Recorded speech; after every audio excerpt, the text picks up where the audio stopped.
जय जय श्री श्री राधा कृष्ण हरे भगवान की जय, श्री श्री गौर निताय भगवान की जय, जगत गुरु श्रील प्रभुपाद की जय, निताय गौर प्रेमानंदे।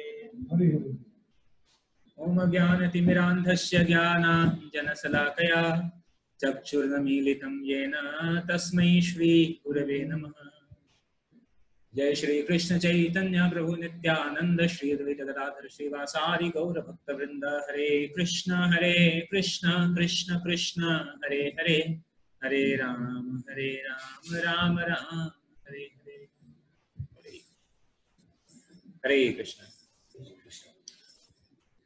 तो आप सबका बहुत आभार मानते हैं कि आपने हमें अवसर प्रदान किया कि हम कुछ भगवत चर्चा कर सके। साथ ही साथ हमारे कुछ भक्त लाइव भी हैं, तो आप सब लोग का भी स्वागत है। तो आज हम चर्चा करेंगे भगवत गीता से, श्रीमद् भगवत गीता अध्याय 2 श्लोक संख्या 59 और ऑनवर्ड्स, अगर जितना समय मिलेगा। तो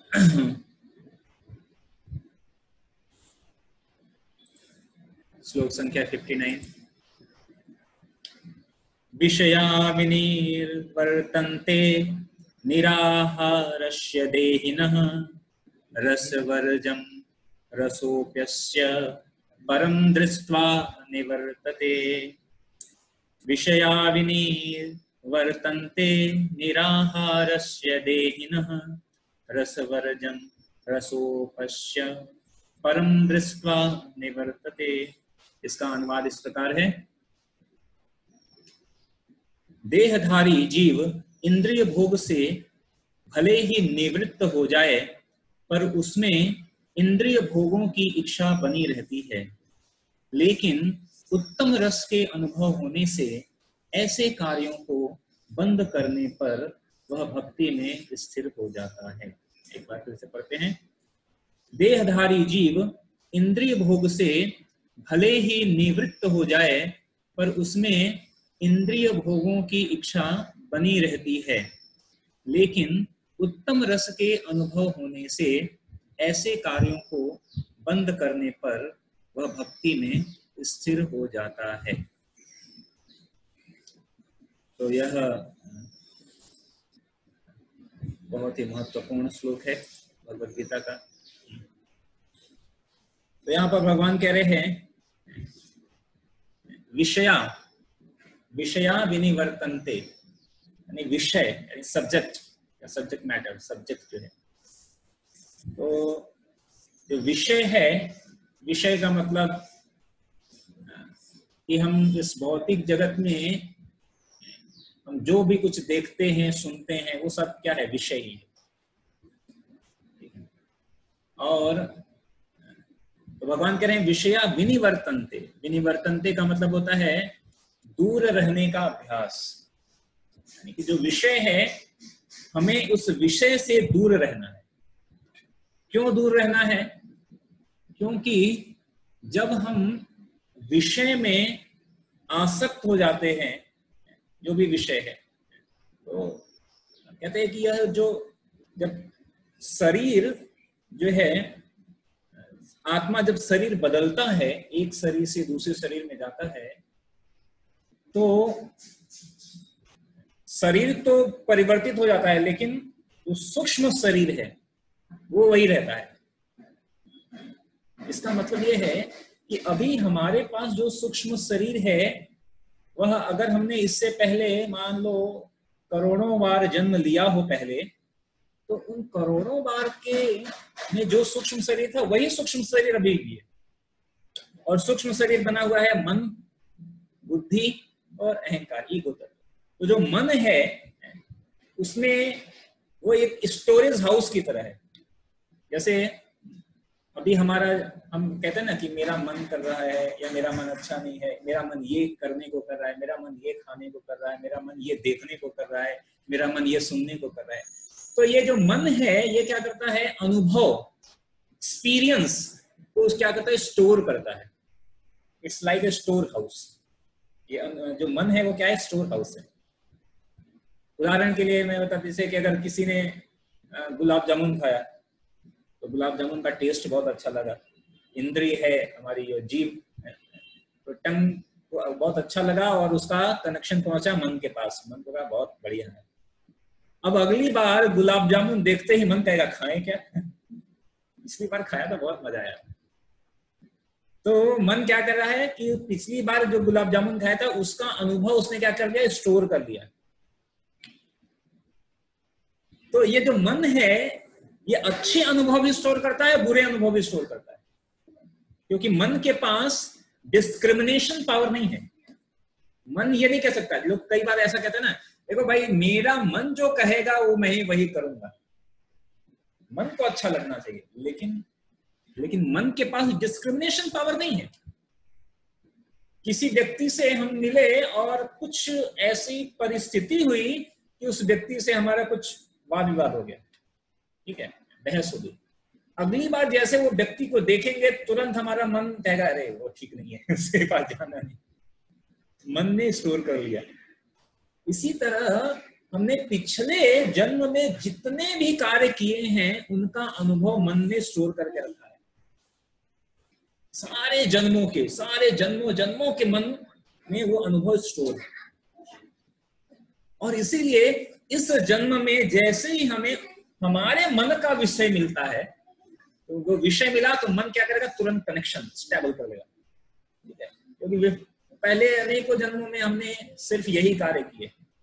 और विशेष रूप से हम 4 चीजों के प्रति बहुत आसक्ति हो जाते हैं, जैसे आहार, निद्रा, भय, मैथुन, ये भागवत कहता है, क्योंकि ये सारे जन्मों में किए। भक्ति सारे जन्मों में नहीं की है। हर जन्म में माता होता है, हर जन्म में पिता पुत्र सब हर जन्म में मिल जाता है, गुरु ये हर जन्म में नहीं। शास्त्र हर जन्म में नहीं मिलते। अभी हम किसी जो है पालतू पशु है, कोई उसको कहे कुत्ते बिल्ली को, तो उसको क्या शास्त्र क्या है, कोई लेना देना नहीं है। उसका काम क्या है, केवल खाना पीना सोना, बच्चे पैदा करना, दैट्स इट। तो ये जो मन है ये करोड़ों जन्मों से, कई बार हम कहते हैं कि ये मन क्यों हमारे मतलब जो है मन लग नहीं रहा है मेरा इसमें, क्यों? क्योंकि पहले इतना कार्य कर चुके हैं, वो सब स्टोर है, बहुत ढेर सारे स्टोर हो गए। तो भगवान कह रहे हैं कि ये जो विषय है, जो मन के विषय हैं, विनिवर्तन्ते, उसको हमें क्या करना पड़ेगा, उससे निवृत्त होना है, यानी उसको छोड़ना है। तो भगवान कह रहे हैं कि अगर मान भी लिए कि मन को आकृष्ट करने वाले विषय है उनको छोड़ भी दिया, तो भी भगवान कह रहे हैं बहुत मुश्किल क्या है, निराहारस्य देना। ये उसी प्रकार है जैसे निराहार मतलब होता है बिना खाना पीने, जैसे अभी गया ना वो निर्जला एकादशी तो निराहार किया, कुछ खाया नहीं कुछ पिया नहीं। तो निराहार जैसे शरीर के लिए निराहार है, वैसे ही इंद्रिय भोग से निवृत्त होना उसी प्रकार है। तो कैसे है, जैसे कि शरीर है, हम जिस दिन निराहार रखते हैं, कुछ खाते नहीं है, यद्यपि कि हम खा नहीं रहे हैं, हमने व्रत लिया है कि आज नहीं खाना है कुछ, लेकिन खाने की इच्छा बनी रहती है। ऐसा नहीं होगी खाने की इच्छा नहीं रहेगी, खाने की इच्छा बनी रहती है, ठीक है। जिस दिन हम क्या कहते हैं निर्जला एकादशी रखते हैं, तो यद्यपि हमें पता है आज पानी नहीं पीना है, लेकिन मन में पानी पीने की इच्छा तो बनी रहती है। मन कहता है, पहले कहते हैं दृढ़ रहते हैं, फिर जैसे दोपहर होता है, 12 बजते हैं, 1 बजते हैं, तो मन कहता है यार क्या हो पाएगा कि नहीं हो पाएगा। सम आवर्स इवनिंग हो जाती है, तो फिर मन कई बार तसल्ली भी देते हैं कि देखो 12 घंटे बीत गए, 12 घंटे और है। ये तसल्ली क्यों दे रहे हैं? क्योंकि मन कह रहा है आई वॉन्ट वाटर, मेरे को पानी चाहिए। तो हम कई बार तसल्ली देते हैं, देखो 12 घंटे बीत गए, 12 घंटे और है। फिर हम कहते 16 घंटे बीत गए, इतने घंटे और बाकी है। मन को तसल्ली क्यों दे रहे हैं? क्योंकि मन कह रहा है पानी चाहिए। तो भगवान कह रहे हैं कि यद्यपि कि विषय को छोड़ भी दे तो भी प्रवृत्ति रहती है। भगवान कह रहे हैं रस वर्जम, यानी अगर वर्जित कर दें हम, रस मतलब जैसे शरीर के लिए जो रस है खाना, ठीक है, इसलिए भौतिक इंद्रियों के लिए जो रस है वो है अलग अलग विषयों से कार्य करना। इस संसार में दो तरह की चीजें, मतलब आइडियाज, जो विषय मतलब क्या है, आइडियाज अनेकों प्रकार के, जितने भी हम कोई भी कार्य कर रहे हैं तो उसके पीछे कुछ विचार है, या विचार और उस विचार से संबंधित हम कोई कार्य करते हैं। थाउजेंड्स एंड लैक्स जो हमारे विचार आते ही रहते हैं, ये हुआ अभी दूसरा विचार, दूसरा विषय, और उसको कार्य करने के लिए। लेकिन समस्या क्या है कि हम जितने विषय में आसक्त होते हैं उतना ही हमारे लिए समस्या है, उतना ही हमारे लिए समस्या। आप देखिए, जिस भी चीज से हम अधिक आसक्त होते हैं वहां हमें कोई न वहां से ही हमें समस्या प्रारंभ होती है। ठीक है, अगर हम अपने बच्चे से बहुत आसक्त हैं तो आज आप आ सकते हैं, तो देखिए उसको थोड़ी सी समस्या होगी तो बीमार हो गया तो आप देखो कितना आपको समस्या हो जाती है। ऐसा मेरा बच्चा भी, या किसी भी चीज से, किसी व्यक्ति से, वस्तु से, किसी वस्तु से आ सकते हैं, वो वस्तु खराब हो जाती है तो बहुत समस्या, या परिस्थिति से, स्थिति, परिस्थिति, व्यक्ति, वस्तु, जिससे भी हम आसक्त होते हैं। इसलिए मैं कुछ दिन पहले लेक्चर दे रहा था, उसने बताया कि आसक्ति को राग भी कहते हैं। राग मतलब आसक्ति। तो राग और द्वेष एक सिक्के के दो पहलू हैं। जैसे सिक्का है ना, हेड और टेल, तो जहां आसक्ति है तो वहां आसक्ति के कारण या तो द्वेष या समस्या जरूर रहेगी। ऐसा संभव ही नहीं है कि अगर हमें किसी चीज से आसक्ति है, गुस्सा भी आएगा ही। राग मतलब आसक्ति, लगाव, अटैचमेंट। राग मीन्स अटैचमेंट। तो अब अगर जो जहां अटैचमेंट है, अभी अटैचमेंट के कारण ही सारी समस्याएं होती हैं। उदाहरण के लिए मैं, जैसे दुर्योधन को पांडवों से द्वेष था ना, पांडवों से बहुत द्वेष करता था। तो द्वेष क्यों करता था? क्योंकि उसको राज सिंहासन से आसक्ति थी। उसको चाहिए था, सिंहासन चाहिए था कि मैं बनूं राजा, और इसलिए वो द्वेष करता था पांडवों से। तो अगर हम किसी से आसक्ति है, अभी जैसे अगर हमें किसी चीज में आसक्ति है और कोई उसका विरोध कर दे तो हम तुरंत उसके द्वेषी हो जाते हैं। हमारा यहाँ पर हमारा शासन चलता है, हमारा सभी कहना मानते हैं, लेकिन कोई व्यक्ति आए और वो अपना चलाना शुरू कर दे तो हम कहेंगे तुम कौन होते हो, मेरे से पूछो। अगर वो मनमानी शुरू कर दे तो हम कहेंगे ये ठीक नहीं है। तो जब तक कि किसी भी विषय में, इस भौतिक जगत की किसी भी विषय में आसक्ति है, तब तक समस्या का कारण, ये समझने की बात है। और इसीलिए इसका उपाय क्या है? तो भगवत गीता में उसका उपाय बता रहे हैं, परम दृष्ट्वा निवर्तते। क्या बता रहे हैं? परम दृष्ट्वा निवर्तते, कि जो है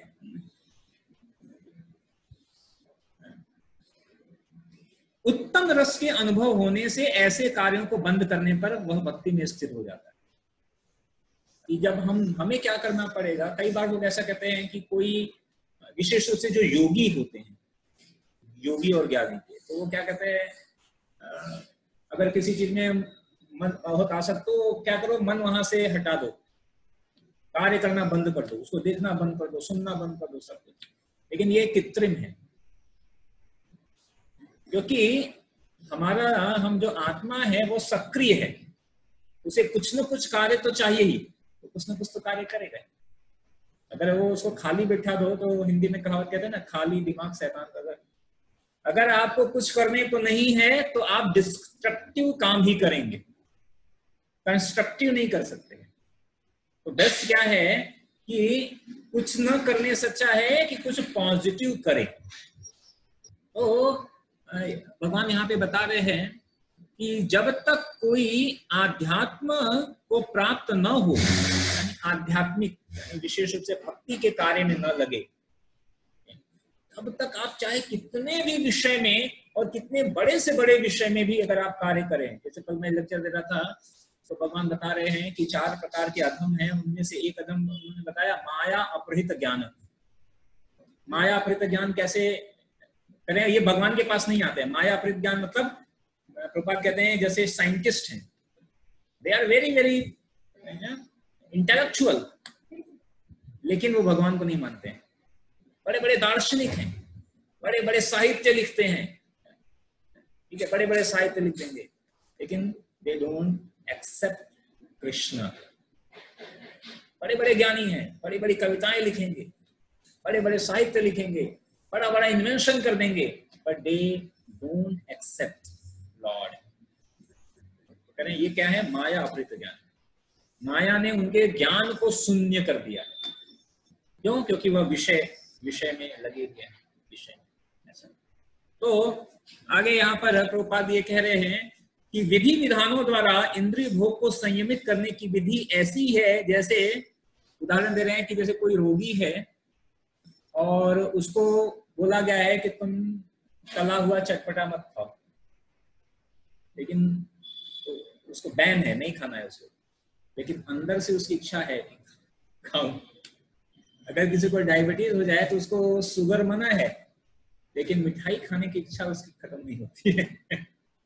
मिठाई खाने की इच्छा तो रहती है, लेकिन उसको पता है कि मैं खाऊंगा तो समस्या हो। ठीक है, तो ये जो इसी तरह जो इच्छा है, ये हमारे सबसे बड़ी समस्या का घर है।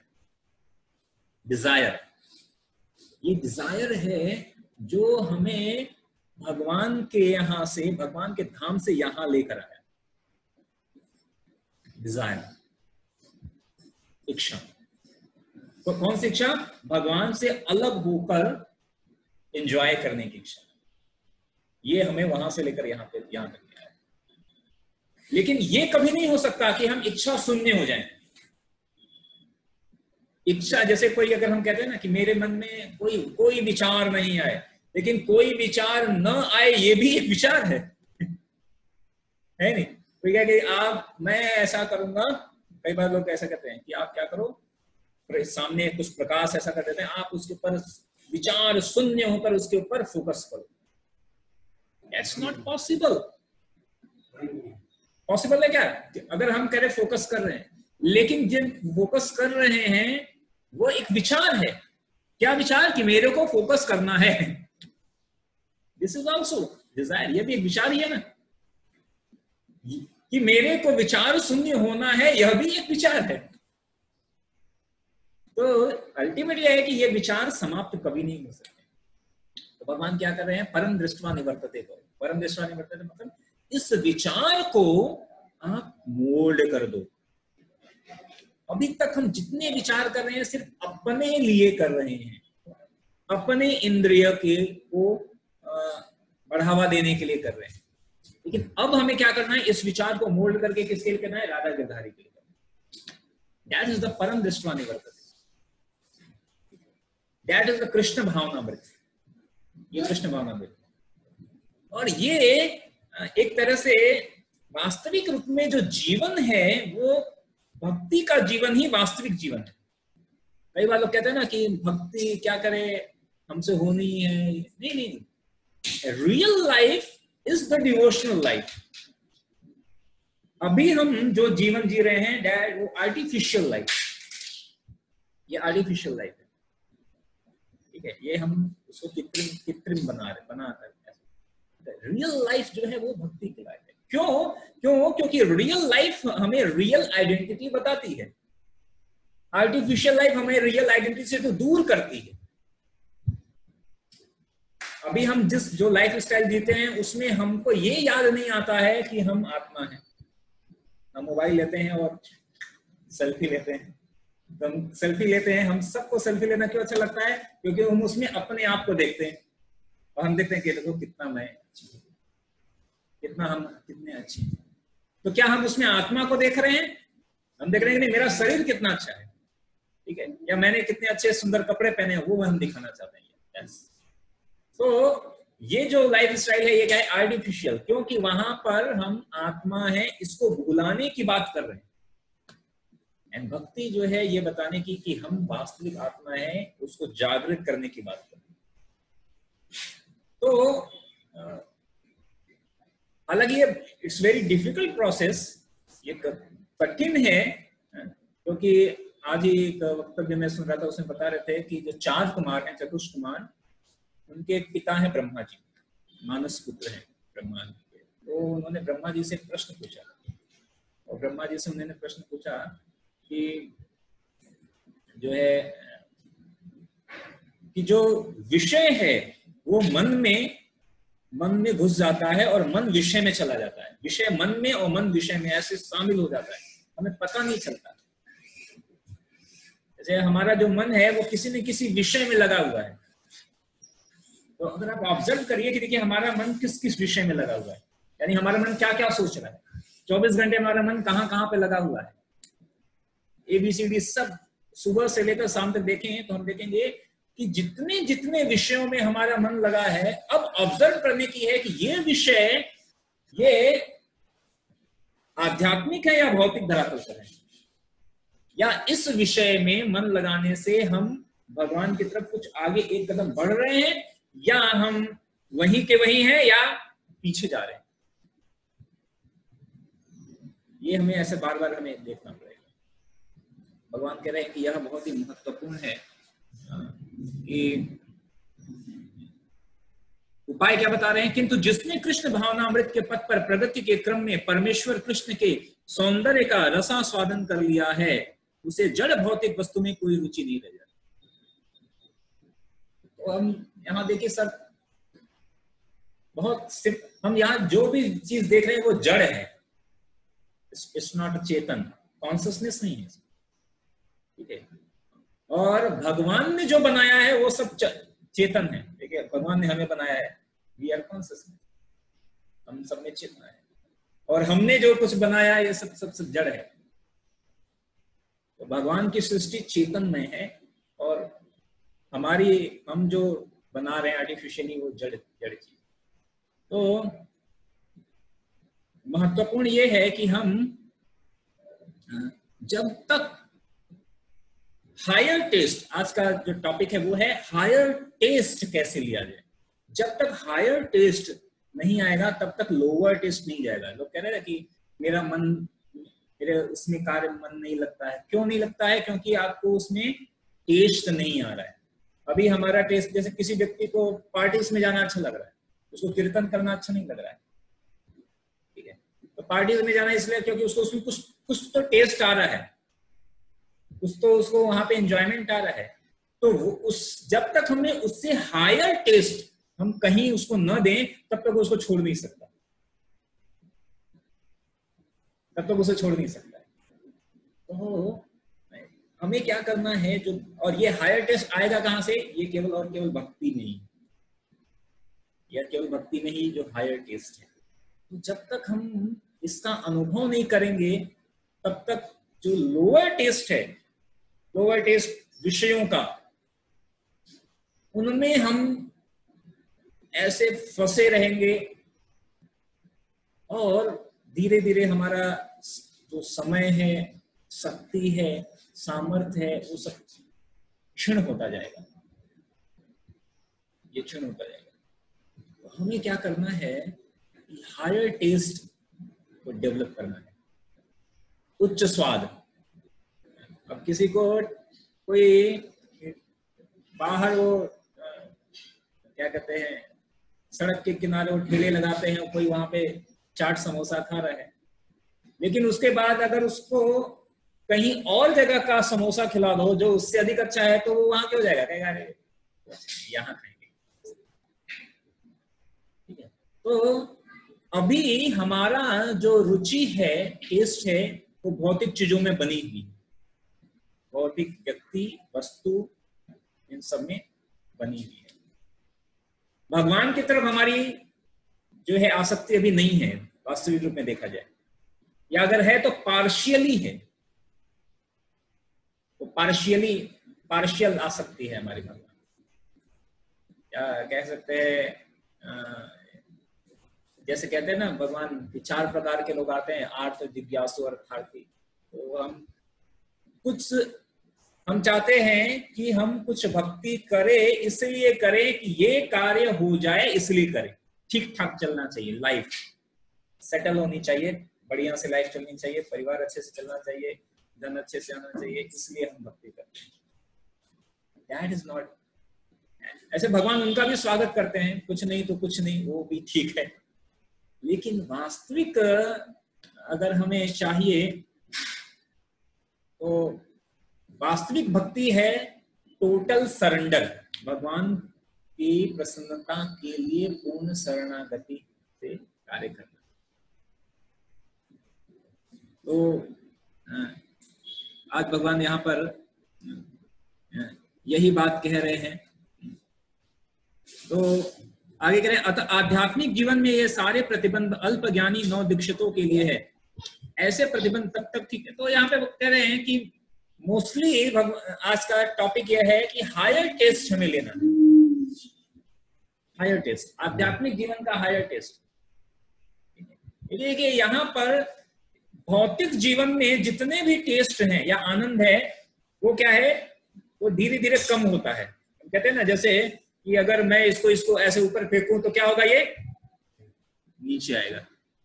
एक बार सेमिनार में ये बात बता रहा था कि हम इसको फेंके तो नीचे आएगा। तो हम पूछेंगे क्यों नीचे आएगा, तो कहेंगे कि क्यों, क्योंकि इसमें ग्रेविटी फोर्स काम कर रही है, वो खींच रही है नीचे। तो केवल वस्तु पर ग्रेविटी फोर्स नहीं काम कर रही है, हमारी चेतना पर भी काम कर रही है, हमारी चेतना पर भी काम कर रही है। वो भी अगर आप उसको छोड़ दो तो वो देखे धीरे धीरे धीरे धीरे धीरे नीचे गिर जाएगा। चेतना पर सारा जो आनंद है वो क्या है, धीरे धीरे नीचे गिर रहा है। जैसे उदाहरण के लिए कि जब ये घर लिया, पहली जिस दिन गृह प्रवेश किया तो बहुत खुशी थी ना, आज पहला नया घर लिया। और so many people came and कहे congratulations for your new house। ठीक है, कितने साल हो गए इसको?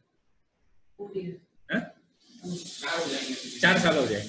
तो अगर आज मैं कहूं कि congratulations for your house, क्या ये तो पुराना हो गया, 4 साल पुराना हो गया। तो जब जिस दिन पहले इसमें प्रवेश किया उस दिन की खुशी और आज की खुशी तो है कि भाई अपना घर है, लेकिन आज वो खुशी क्या है, क्या उस इंटेंसिटी में है, क्या इंटेंसिटी तो कम हो गई ना, तीव्रता उसकी कम हो गई। यार पहला हमने कार खरीदा, ठीक है, लोग आते हैं उसकी पूजा करवाते हैं, बैठते हैं, राइड लेकर आते हैं सब फैमिली, ठीक है, 2 दिन तक ये बात होती है, कार की बात होती है। और अगर 4 साल के बाद कोई कहे कि कांग्रेचुलेशन फॉर, कहेगा वो तो पुराना मॉडल, अभी नए मॉडल आ गए हैं, अभी तो उसको एक्सचेंज करने की सोच रहे हैं। तो हम देखिए जितने भी खुशी आनंद जो है, जितने भी आनंद आपने देखिए वो आनंद क्या हो रहे हैं, कम हो।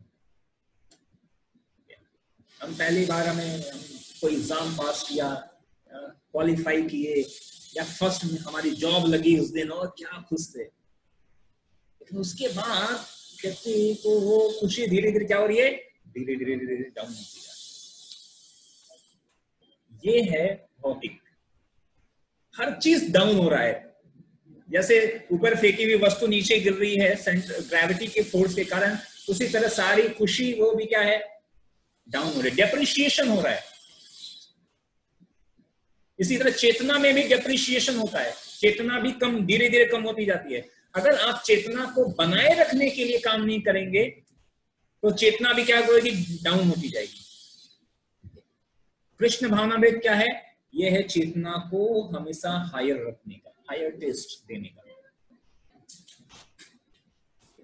अगर इसके लिए अगर हमने कार्य नहीं किया, क्योंकि अभी तक हमें जिस अनुभव, जो भी अनुभव है हैप्पीनेस का, वो हैप्पीनेस क्या है, डाउनग्रेड होता जा रहा है। हमें ऐसा हैप्पीनेस अभी तक हमें पता नहीं है जो कि बढ़ता चला जाए। अभी हम पढ़ रहे थे ना क्या, ये शिक्षाश्रक, आनंदाम बुद्धि वर्धनम प्रतिपदम पूर्णामृत स्वादनम। आनंदाम बुद्धि, आनंद का सागर, ठीक है, आनंद का बूंद नहीं है, अभी हमको आनंद की एक बूंद मिलती है, अभी वो क्या है, आनंद का सागर। आनंद का सागर प्रतिपदम, प्रतिपदम मतलब प्रति क्षण। और कैसा वो टेस्ट कैसा है, पूर्णामृत स्वादनम, जैसे अमृत चख लिया हो, ऐसा स्वाद आ जाएगा, वाओ। और फिर थोड़ी देर के बाद कहेंगे वाओ, फिर और उसकी सीमा क्या है? Unlimited, unlimited happiness. और बढ़ता ही जाए, बढ़ता ही जाए, बढ़ता जाए, there is no any ending. That is the spiritual. अभी हमारा अनुभव क्या है कि एंडलेस डाउनग्रेड होता जा रहा है, कम कम कम कम होता जा रहा है। हर आनंद जो हमें मिला है वो कम होता है, या जो मिलेगा वो भी कम धीरे धीरे होता जाएगा, टिकेगा नहीं कोई भी आनंद। तो लोग फिलॉसफी कहते हैं कि सुख आता है, दुख जाता है, हमें संघर्ष करते रहना है। तो ऐसा फिलॉसफी देते हैं कि भाई लाइफ इज अ स्ट्रगल। क्या है? जीवन एक संघर्ष है। तो फेसबुक पे अपना स्टेटस डाल देते हैं, व्हाट्सएप में स्टेटस डाल दिया, क्या है? Life struggle. वाओ, क्या मोटिवेशन, क्या motivational. Life is not for struggle. जीवन संघर्ष के लिए नहीं है, जीवन संघर्ष के लिए नहीं है। लाइफ जो है इस संघर्ष को खत्म करने के लिए है भाई। जीवन से संघर्ष करते रहने के लिए नहीं है। ये जो संघर्ष है, जो स्ट्रगल चल रही है अपने अस्तित्व को बचाने के लिए, हर व्यक्ति चाहता है मैं मरूं नहीं, लेकिन हर व्यक्ति इस स्ट्रगल में तो हार जाता है। हर व्यक्ति जस्ट एक दिन एक्सपायर होकर चला जाएगा। आध्यात्मिक जगत में ये है नेवर एंडिंग, अमर आत्मा क्या है? अमर है, न हन्ते हन्यमाने शरीरे, नेवर एंडिंग। तो ये जो चीज है आध्यात्मिक है। तो इसलिए हमें समझना पड़ेगा कि अभी हमारे पास जो भी अनुभव है वो क्या है? भौतिक धरातल पे है, और वो क्या है? बहुत उसका टेस्ट जो है कुछ तो है, आनंद तो है। गोपाल ने कहा इस भौतिक जगत में कुछ आनंद तो है, लेकिन वो आनंद कितना है? एक बूंद है, एक बूंद है। और अगर किसी को प्यास लगे, बहुत तेज प्यास लगे, और कहे कि पानी लाओ, और उसको एक बूंद उसके जीभ पे डालो, तो क्या होगा? उसकी प्यास और बढ़ जाती है, खत्म नहीं होती है। ऐसा ही हमारा हाल है। हमारे पास कोई चीज एक बूंद मिलती है, बल्कि कम होने की जगह बढ़ जाती है। तो फिर व्यक्ति कहता है ये भी मोर मोर एंड मोर। कितना और अधिक चाहिए? कुछ पता नहीं, दौड़ते रहते हैं, नेवर एंडिंग। कहते हैं ना, इच्छाएं अनंत है, लोग दौड़ते हैं। लेकिन अगर परम दृष्टवा निवर्तते, जब हम आध्यात्मिक जगत में भक्ति के रास्ते पर आते हैं, तो हम वास्तविक रूप में जो है वो हमारे लिए लाभदायी होगा। तो अब प्रश्न ये है कि यह जो परम दृष्टवा निवर्तते है, ये कैसे हम इसको प्राप्त कैसे करें? व्हाट इज द एक वे? क्या फार्मूला क्या है? तो ऐसे तो ये एक दिन का कार्य नहीं है। तो ऐसे तो आगे भगवान ये बात बता रहे हैं, इसके बाद भी भगवान ये बात बता रहे हैं कि इट्स वेरी डिफिकल्ट टास्क। और फिर उसके बाद भगवान बता रहे हैं इसका पूरा सिस्टम बता रहे हैं, हाउ इट अध्याय तो विश्राम संसार संगस्ते सुख जाए थे, कैसे चिंतन, थिंकिंग, फीलिंग, विलिंग कैसे बढ़ती है। तो ये पूरा एक क्रम है। ऐसे तो आज तो हम एक ही ये टॉपिक, हम ऐसे तो ये टॉपिक भी पूरा नहीं हो पाएगा। तो द पॉइंट इज दैट कि हमें क्या करना है? हायर टेस्ट लेना है, and that higher test is only available in the spiritual realm. आध्यात्मिक जगत में, भक्ति में ही वो हायर टेस्ट है, आनंद। बाकी का आनंद कम होने वाला है, आध्यात्मिक आनंद बढ़ने वाला है। ठीक है, जस्ट अपोजिट है। तो इसलिए पहले हमें इसको समझना है, और फिर उसके ऊपर हम इसको धीरे धीरे हम इस पे एप्लीकेशन कर सकते हैं। तो मे बी हम कुछ प्रश्न उत्तर ले सकते हैं। ठीक है, तो यहाँ पे एक माता जी प्रश्न पूछ रही हैं कि हम लोग जैसे घर गृहस्थी में है, तो आसक्ति नहीं ना चाहते हुए भी आसक्ति हो जाती है। तो how to deal with this situation, ये कैसे डील किया जाए, जो कि अभी हम बात कर रहे हैं कि आसक्ति। नहीं, मैं ये नहीं कह रही, मैं बता रही कि ये जो कहते हैं आसक्ति नहीं होनी चाहिए, देखिए ये स्वाभाविक है आसक्ति होना। अगर आसक्ति नहीं होगी तो ये परिवार में आपस में प्यार नहीं होगा। तो माता जी कह रही है कि देखो परिवार है तो आसक्ति तो स्वाभाविक है, जैसे अपने बच्चे से अगर आसक्ति नहीं होगी तो कैसे चलेगा। तो जो आसक्ति है, जो प्रेम है, that is the foundation of the family, नींव है ना। तो कैसे इसको समझ सकते हैं कि आसक्ति, तो निश्चय ही जैसे अभी हम बात कर रहे थे, यहां पर हम जिस आसक्ति की बात कर रहे हैं वो भौतिक आसक्ति की हम बात कर रहे हैं। हाँ, तो वही हम वही चर्चा कर रहे हैं, रेदर देन कि अभी हम समझ रहे हैं कि ये मेरा बेटा है और हमें उससे आसक्ति है। ठीक है, किस लिए आसक्ति है? क्योंकि ये मेरा बेटा है। तो ये आसक्ति सही नहीं है as per the Bhagavad Gita. क्यों सही नहीं है? क्योंकि हम ये सोच रहे हैं कि ये मैं हूं, मैं ये शरीर हूं और ये मेरा बेटा है और ये भी एक शरीर है। और भगवत गीता का प्रारंभ भी, भगवत गीता मतलब आध्यात्मिकता का प्रारंभ भी वहां होता है कि तुम शरीर नहीं, हम आत्मा है।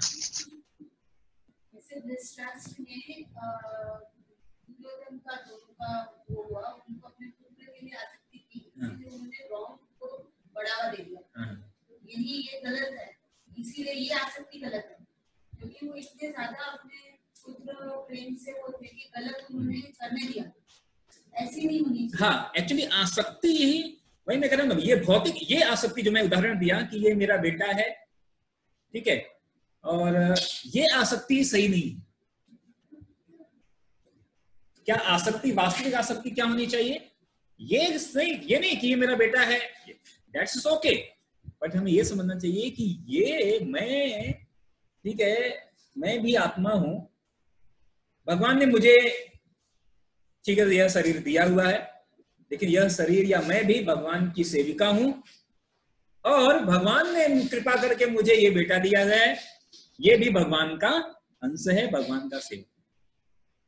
और भगवान के सेवक होने के नाते जब हम उसको एक कह सकते हैं पार्ट ऑफ, कहते हैं part and parcel of Krishna, ऐसा मानकर, भगवान का सेवक मानकर जब हम लगाव रखेंगे, वो गलत नहीं, वो गलत नहीं।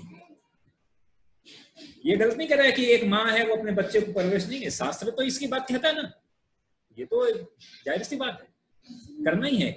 लेकिन एक जो माँ है, जब वो बच्चे को देख रही है तो वो बच्चे को केवल देख रही है कि ये केवल मेरा पुत्र है और बाकी के सब पराए, यही केवल मेरा है, बाकी के सब और किसी से मेरे को मतलब नहीं, ये मेरा पुत्र है। और क्या है, क्यों मैं इससे प्रेम कर रही हूं? क्योंकि मैं इसकी माँ हूं। जब चार बच्चे लड़ रहे हो आपस में, तो एक माँ जो है तो अपना बच्चा गलत भी कर रहा है उधर, लेकिन उससे ही पट लेगी। हाँ, तो नेचुरली, मतलब ये नेचुरल, एक्चुअली ये नेचुरल नहीं है वास्तविक रूप में, ये हम बद्ध अवस्था में नेचुरल है, ये एक्चुअल नेचुरल नहीं है। मतलब जो जनरल, हाँ, नेचुरल, हम जिसको नेचुरल कह रहे हैं वो नेचुरल नहीं है। क्यों? क्योंकि हम ये सोच रहे हैं कि ये मैं, यह शरीर हूं, इसको हम नेचुरल मान रहे हैं। और जब हम इसको, हम ये शरीर मान रहे हैं तो हमें लग रहा है कि ये तो मेरा बेटा है और ये किसी और का बेटा है। लेकिन शास्त्र तो कह रहा है वसुधैव कुटुंबकम, सुना है ना, वसुधैव कुटुंबकम, ये सारा संसार हमारा परिवार है। एक्चुअल तो ये है। जब ऐसा मैं फिर से सुनिए, अभी हमें, आप जैसे आपने कहा कि हमारा अपने बेटे के प्रति, जहाँ 4 बच्चे खेल रहे हैं और हमारा अपने बच्चे के प्रति जो लगाव है वो नेचुरल है। मैं कह रहा हूँ ये नेचुरल नहीं है, ये अननेचुरल है। अननेचुरल कैसे है? क्योंकि हमें लग रहा है कि ये मेरा बेटा है और ये पराया है, हमें ऐसा लग रहा है। क्यों हमें ऐसा लग रहा है? क्योंकि हमें लग रहा है कि ये मैं हूं, लेकिन ये मैं नहीं हूं। ये तो ये जो शरीर है आज है कल नहीं रहेगा। ये आज शरीर है, ये आज है कल नहीं रहेगा। श्रीमद् भागवत में उल्लेख आता है कि एक राजा थे, उनको पुत्र नहीं हो रहा था, तो उन्होंने कहा कि अब किसी तरह पुत्र हो। तो साधु गण गए कि देखो आपके यहाँ पुत्र नहीं है, आपके कर्म में पुत्र ऐसा है, भाग्य में पुत्र नहीं है। तो नहीं मेरे को पुत्र चाहिए ही चाहिए, पुत्र चाहिए ही चाहिए। तो मैंने कहा ठीक है। तो साधु लोगों ने कुछ अनुष्ठान किया, कहा कि देखो पुत्र तो होगा, लेकिन वो आपके पुत्र होगा तो उससे आपको हर्ष तो होगा, खुशी मिलेगी, लेकिन वो आपके दुख का कारण भी होगा। तो राजा ने कहा नहीं, मेरे को किसी भी तरह पुत्र चाहिए ही चाहिए। तो संतों ने आशीर्वाद लिया, अनुष्ठान किया, तो वो एक पुत्र हुआ और उस पुत्र का नाम रखा हर्षशोक। ठीक है। तो उस राजा की अनेक कई रानियां थी, पहले ऐसा ट्रेडिशन था। तो जिस रानी से पुत्र हुआ तो राजा का स्वाभाविक उसके प्रति आकर्षण की पुत्र दिया, और उस अन्य जो रानियां थी वो क्या होगी, उससे एनवियस, कि राजा तो अब हमारी तरफ देखते ही नहीं है। तो जब वो थोड़ा बड़ा हुआ तो बाकी के जो रानियां थी उन्होंने क्या किया कि उन्होंने उस बच्चे को, छोटे से बच्चे को जहर पिला दिया। ये रहेगा नहीं, राजा केवल हमारी उपेक्षा कर रहा है, केवल उसको प्रेम कर रहा है, तो उसको जहर पिला दिया। वो लड़का जो है मर गया। तो अभी राजा को बहुत आनंद प्राप्त हुआ था पुत्र से, अभी वही पुत्र उसको शोक का कारण बन गया। तो राजा बहुत ही दुखी हुआ कि क्या करे, बहुत, क्योंकि काफी समय बाद पुत्र हुआ था। तो वहां पे नारद मुनि आते हैं और राजा से कहते हैं कि आप दुखी क्यों हो, इतना विलाप क्यों कर रहे हो, आप तो शास्त्र पढ़े हो, भगवत गीता पढ़े हो। तो उसने कहा नहीं मेरे को क्या, मेरे को मेरा पुत्र चाहिए, मेरे को पुत्र चाहिए। तो नारद मुनि ने कहा कि ठीक है। नारद मुनि ने वो उस आत्मा को बुलाया, तो वो आत्मा आई और वो बच्चा कुछ समय के लिए जीवित हुआ। तो राजा ने कहा कि मेरे पुत्र, मेरे पुत्र। तो वो आत्मा का कन्वर्सेशन है भागवत में। वो आत्मा कहती है कि आप मेरे किस जन्म के पिता हो, आप मेरे कौन से पिता हो, ऐसे पूछे। अरे मैं तुम्हारा पिता? अरे मेरे तो इससे पहले कितने पिता हो चुके हैं, अनेकों जन्म, मेरे तो अनेकों पिता थे और उन अनेकों में से आप भी एक। तो उसके बाद वो जो आत्मा है वो बोलती है, तो उसके जाके बाद राजा को सत्य आता है वास्तविक में हम तो शरीर नहीं है। अभी हम सोच रहे हैं कि ये हम शरीर हैं, इससे ही रिलेटेड हम कार्य कर रहे हैं। मैं ये नहीं कर रहा हूं कि हमें हमारा जो पुत्र है उससे प्रेम नहीं करना है, डेफिनेटली हमें करना है, ठीक है, लेकिन हमें प्रॉपर अंडरस्टैंडिंग से करना है। प्रॉपर अंडरस्टैंडिंग क्या है कि हम भी भगवान के सेवक हैं, ये भी भगवान का सेवक है, इस रूपों में करना है प्रेम। और ये माता पिता का कर्तव्य है। शास्त्र कहता है पिता न सस्या जननी संचार गुरु न सस्या देवो न सस्यात्। अगर कोई माता पिता है तो कहते हैं, शास्त्र कहता है उसे माता पिता बनने का अधिकार नहीं है अगर वो अपने पुत्र को बंधन से मुक्त न कर दे। हम सोचते हैं कि देखो हम अपने बेटे के लिए बेस्ट करें, हर माता पिता चाहता है हम अपने बेटे के लिए क्या करें, बेस्ट करें। हम क्या बेस्ट कर रहे हैं, हम क्या कर सकते हैं बेस्ट, हम सबसे बेस्ट क्या कर सकते हैं? हम कुछ भी करें तो उसको क्या कहते हैं, बीमारी से बचा सकते हैं। कोई ऐसा माता पिता कहे कि मैं ऐसा कहूंगा कि इस बच्चे को, मेरे बच्चे को कोई बीमारी नहीं आएगी? कोई है माता पिता कोई कहे? इवन हैविंग एवरीथिंग, सारी बढ़िया, सबसे बड़ा, यहाँ तक डॉक्टर साहब भी नहीं कर सकते कि मेरे बच्चा कभी बीमार ना हो। ठीक है। या कोई ऐसा माता पिता कहे कि मेरा बच्चा कभी बूढ़ा नहीं होना चाहिए। बुढ़ापे में दुख तो है ना, सर्जरी करानी पड़ती है, घुटनों में दर्द होता है, बैठने में दर्द होता है, दुख है ना, ये सब तो दुख ही है ना। दिखना कम हो जाता है, सुनना कम हो जाता है। कोई है जो कहे कि मेरे बच्चे को कभी बुढ़ापा नहीं आना चाहिए, मेरे बच्चे को? कोई इस बारे में तो नहीं सोचता, बस सोचता है कि मैं ऐसा करूं कि बहुत अच्छा मकान बना दूं, बहुत अच्छा कुछ बैंक बैलेंस दे दूं, लेकिन मकान आज नहीं तो कल जाएगा ही, बैंक बैलेंस आज नहीं तो कल खत्म होगा। और यहाँ जब हम यहाँ से जब जाएंगे, रवाना होंगे, तो नथिंग, ये जितनी भी चीजें हैं ये सब इधर ही रह के जानी है, ये हमारे साथ कुछ नहीं जाने वाला है। नथिंग कैन बी, कुछ भी हमें मदद करने वाला नहीं है, बल्कि हमें और इधर खींचने वाला है।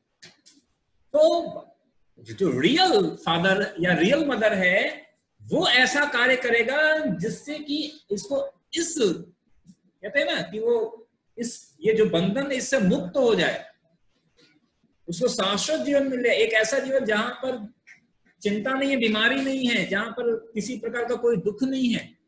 शास्त्र कहता है कि ऐसे माता पिता बनो। आप केवल क्यों अभी हम ऐसा क्यों समझ रहे हैं? क्योंकि हम सोचते हैं कि बस यही जीवन एकमात्र जीवन, इसलिए तो हम सोच रहे हैं कि बस इस जीवन। लेकिन शास्त्र कहता है कि नहीं, ये जीवन एकमात्र जीवन नहीं है। इस जीवन के पहले भी जीवन था और इस जीवन के बाद भी जीवन है। तो वास्तविक व्यक्ति तो वो है जो कि ये जो भौतिक जो एग्जिस्टेंस है या भौतिक समस्या, इन सबको समाप्त करके आध्यात्मिक जीवन में जहां पर आनंद ही आनंद हो, वहां तक पहुंचाने की बात करता है, इस भौतिक बंधन से मुक्त होकर।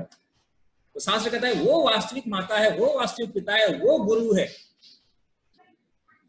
लेकिन हम इस बात को भूल गए।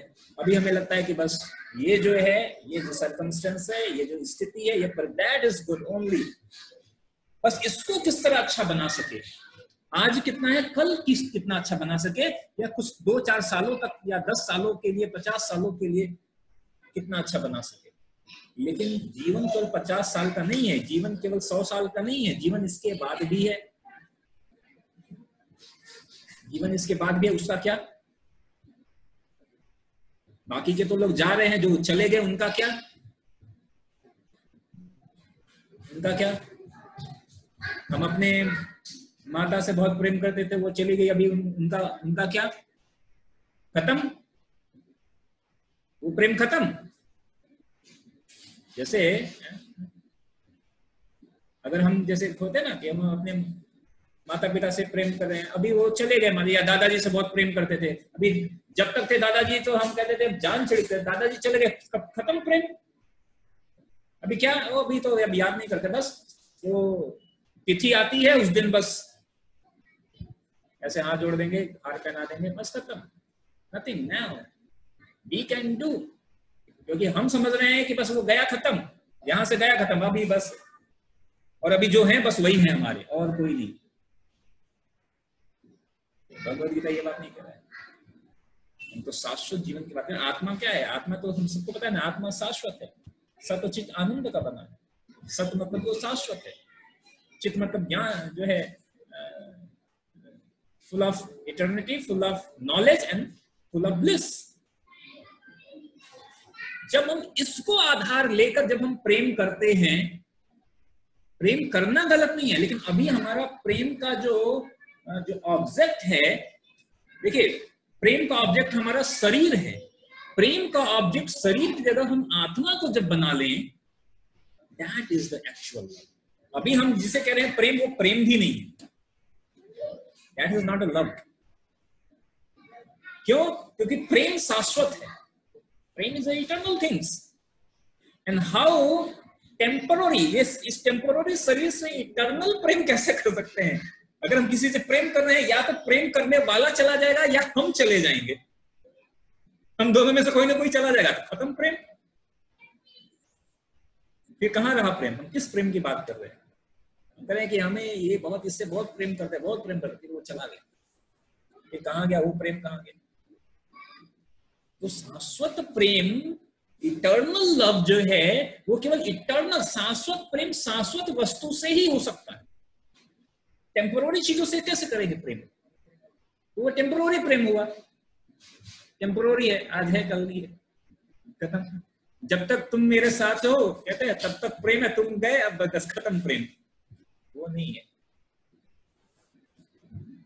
तो जो आसक्ति रखी सही है, लेकिन वो आसक्ति, उसका फाउंडेशन, आधार आध्यात्मिक होना चाहिए। जब आध्यात्मिक आधार लेकर आध्यात्मिक आधार लेकर जब आप प्रेम करेंगे ना, ये प्रेम न केवल आपके बच्चे को बल्कि आपको भी लाभान्वित करेगा।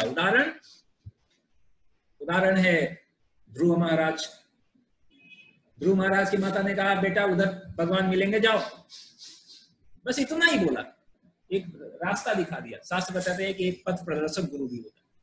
हालांकि उनके गुरु नारद जी थे, लेकिन माता ने सिर्फ इतना बताया कि बेटा उधर भगवान मिलेंगे, जाओ। तो वो पथ दिखा दिया।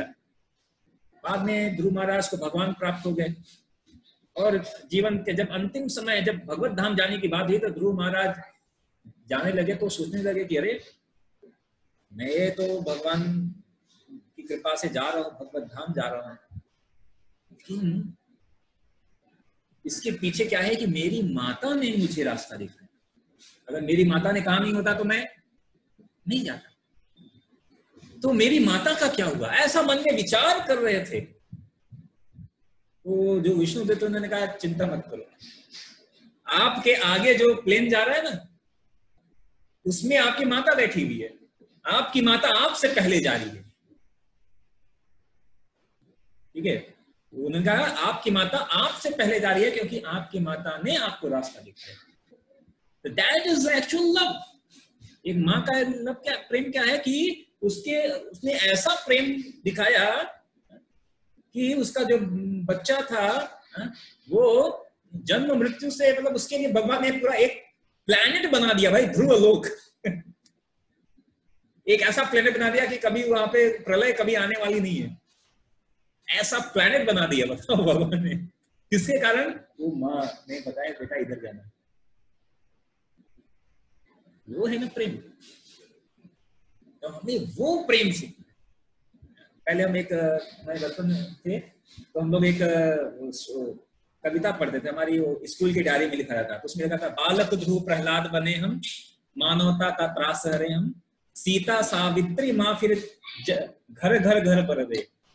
तो बताते हैं कि बच्चे क्या होने चाहिए, बालक ध्रुव प्रहलाद बने, और माता कैसी होनी चाहिए, सीता सावित्री, इस तरह का होना चाहिए जो अपने बच्चों को आध्यात्मिक शिक्षा दे। तो जब बच्चे को आध्यात्मिक शिक्षा देंगे तो बच्चे का भी विकास होगा, आध्यात्मिक उत्थान होगा, और वह बच्चा फिर हमारे लिए भी आध्यात्मिक उत्थान का कारण बनेगा। That is actual, never ending। कहते हैं ना जन्म जन्म का साथ, शादी में करते ना जन्म जन्म का साथ। तो जन्म जन्म का साथ वो केवल शरीर के स्तर का नहीं है, आत्मा के स्तर का जन्म जन्म। आध्यात्मिक धरातल पर होनी चाहिए। फिर हम आध्यात्मिक धरातल पर हम भगवान को सेंटर में रखकर मान के हम करेंगे। हम कहेंगे ये घर है, इस घर का मुखिया कौन है, कृष्ण दाता गिरधारी, ठीक है। और ये बच्चे कौन है, ये बच्चे भी भगवान की कृपा से दिए हुए हैं, ये भी भगवान के सेवक है, हम भी भगवान के सेवक है। हम सब लोग मिलकर हम जो भी कार्य कर रहे हैं भगवान की सेवा के लिए सेवार्थ ही कर रहे हैं। अब उसमें हम ऐसा हम नहीं करें कि सब कुछ बंद कर देना है। बंद करने की बात तो कभी नहीं कहा भगवत गीता में भगवान ने, कभी ना। भगवान ने अर्जुन का कहा तुम तो युद्ध करो। भगवान के लिए युद्ध तक किया जा सकता है, तो घर गृहस्थी तो किया ही जा सकता है ना। घर गृहस्थी भगवान ने ऐसा नहीं कहा कि मत करो। बच्चे जो है का पालन पोषण मत करो, भगवान ने ऐसा नहीं कहा। उनसे प्रेम मत रखो, भगवान ने ऐसा नहीं कहा। लेकिन यह प्रेम का धरातल जो है वह आध्यात्मिक। हम सारे कार्य आध्यात्मिक धरातल में कृष्ण भावनामृत में स्थित होकर कर सकते हैं। जैसे आज बर्थडे भी हम आध्यात्मिक मना रहे हैं, ठीक है। कृष्ण कथा सुनकर क्या डिफरेंस क्या है, बस थोड़ा सा डिफरेंस हुआ ना। बर्थडे में लोग क्या करते हैं, नाचते गाते खाते पीते हैं, हम भी खा सकते हैं, नाचते गा सकते हैं, बट अंतर है आध्यात्मिक और भौतिक। ऐसा कोई कार्य नहीं है जो आध्यात्मिक धरातल पे नहीं कर सकते। कृष्ण भावना में केंद्रित करके नहीं कर सकते, सब कुछ कर सकते हैं, but we have to learn with the proper understanding. कौन है? तो ये हमें भी सुनना है और फिर हम दूसरों को हमें सिखाना है। निखिल, तो हमारा तो लाभ होगा ही, हम अपने बच्चों को देंगे तो उस बच्चों से भी वो बच्चे भी हमारा उद्धार करेंगे, और हमारा जो हो रहा है हमारा भी तो कर्तव्य है कि हम सिर्फ ऐसा नहीं, तो दोनों तरफ का है ना। तो जब हम माता पिता पूर्ण अपने आध्यात्मिक रूप में वो करेंगे तो फिर बच्चे भी आध्यात्मिक बने, वो भी उनका उद्धार करेंगे। ऐसा कौन है? कौन? महत्वपूर्ण परम दृष्टवा सामान्यता है का? ठीक है। ओके। ठीक है।